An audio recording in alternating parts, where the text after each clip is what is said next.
Hello అండి. నమస్తే. Welcome to food buzz. నేను మీ రమ. అందరూ బాగున్నారా? ఎండలు దంచేస్తున్నాయి. సబ్జా నీళ్ళు, సోడాలు, బటర్ మిల్క్‌లు ఇలా ఎన్ని తీసుకున్నా, చెరుకు రసాలు ఇలా ఎన్ని తీసుకున్నా సరే ఎండకి అసలు తట్టుకోలేకపోతున్నాం కదా ఈ సంవత్సరం. మంచి ఎండల్లో విజయవాడ వచ్చామండి అమ్మవారి దర్శనానికి. అలాగే ఇంకొక చిన్న పని కూడా ఉంది. ముందుగా మా బాబుకి ఇక్కడ టిఫిన్ పెట్టించేసాం. అక్కడి నుంచి ఆటో పట్టుకుని మా బాబు ఎగ్జామ్ రాయడానికి ఎగ్జామ్ సెంటర్కి వెళ్తున్నాం. చిన్న పని అన్నాను కదా ఇది. ఇక్కడ ఈ గాల్పులో మధ్యాహ్నం 2కి ఎగ్జాము.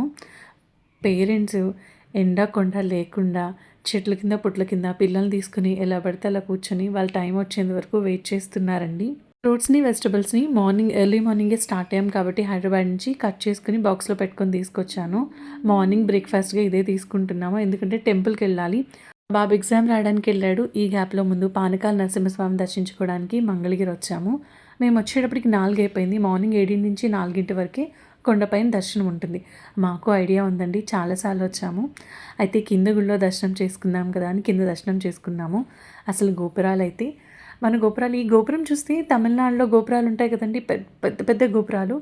ఇది కూడా అలాగే అనిపిస్తుంది. ఇంచుమించు మనవి వాళ్ళవి ఆర్కిటెక్చర్ ఒకలాగే ఉంటాయి, కానీ ఆ గోపురాలు అయితే తమిళనాడులో గోపురాలు అయితే ఆకాశాన్ని అంటేలాగా కనిపిస్తాయి. సేమ్ అలాగే అనిపిస్తుంది.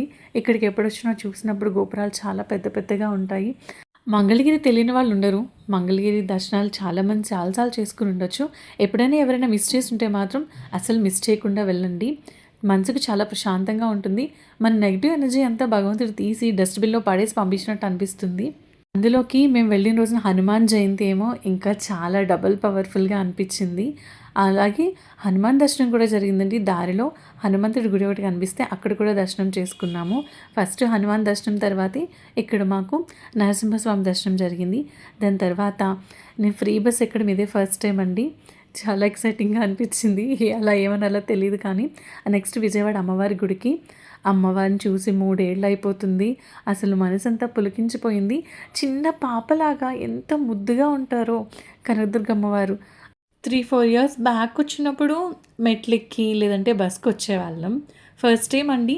అప్పటికి లిఫ్ట్ పెట్టారని తెలుసు మేము వచ్చినప్పుడు, కానీ లిఫ్ట్ యూజ్ చేయలేదు. ఇప్పుడు లిఫ్ట్ యూజ్ చేసుకొని కింద నుంచి పైకి డైరెక్ట్గా వచ్చేసాము. ₹100 టికెట్, 300 టికెట్, ఫ్రీ దర్శనం 500 టికెట్ ఉన్నాయి. మనకు నచ్చిన దర్శనానికి వెళ్ళొచ్చు. ఫ్రీ దాంట్లో కొంచెం జనాలు ఉన్నారు. ₹100 టికెట్కి వెళ్ళాము. చాలా ఫాస్ట్గానే దర్శనం అయిపోయింది. కానీ చాలా సులభం అయిపోయిందండి ఇప్పుడు అమ్మవారి గుడిలో దర్శనం ఉంటే. ఒకప్పుడు కొండెక్కి మొత్తం తిరిగి రావాల్సి వచ్చిండేది. దాని తర్వాత పొద్దున్నుంచి ఫ్రూట్స్, చెరుకు రసం నీళ్ళు, కొబ్బరి నీళ్ళు, సోడాలు, నిమ్మ సోడాలు. అసలే మన సైడ్ వచ్చామంటే నిమ్మ సోడాలు అసలు ఆగుబుద్దేదు. రోడ్ అంతా అవే కనిపిస్తాయి. టెంపుల్ నుంచి 2-2.5 కిలోమీటర్స్ ఉంటుందండి. వెస్ట్ స్ట్రీట్ అనే రెస్టారెంట్ ఉంది. ఇక్కడ జైన్ ఫుడ్ బాగా స్పెషల్ అంట. No onion, no garlic. దాంతోపాటు ఈ దుంపలు లాంటివి కూడా ఉండవు. జైన్ ఫుడ్ అంటే అంతే కదా, రూట్స్ నుంచి వచ్చే ఫుడ్ కూడా ఉండదు.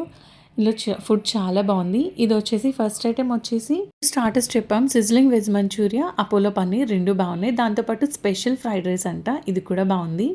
మనం కావాలి అంటే ఇందులో ఆనియన్, గార్లిక్ వేసి చేస్తున్నారు. వేయకుండా చేసిన స్టిక్స్లా కనిపిస్తున్నాయి కదా, అవి పన్నీర్ స్టిక్స్ అండి. ఉదయం నుంచి సాలిడ్ ఫుడ్ ఏం తినకుండా ఉండడం వల్ల ఫుడ్ మాకు చాలా బాగా నచ్చింది. ఎప్పుడూ బాగుంటుందా, ఆ రోజే బాగుందా అనేది నాకు తెలియదు. రెస్టారెంట్ నుంచి టెంపుల్కి ఒక 2 కిలోమీటర్స్ ఉంది. నడుచుకుని వెళ్ళిపోయాం. తిన్న జరుగుతుంది కదా. ఓకేనండి, వీడియో నచ్చితే కనుక సబ్స్క్రైబ్. Thank you.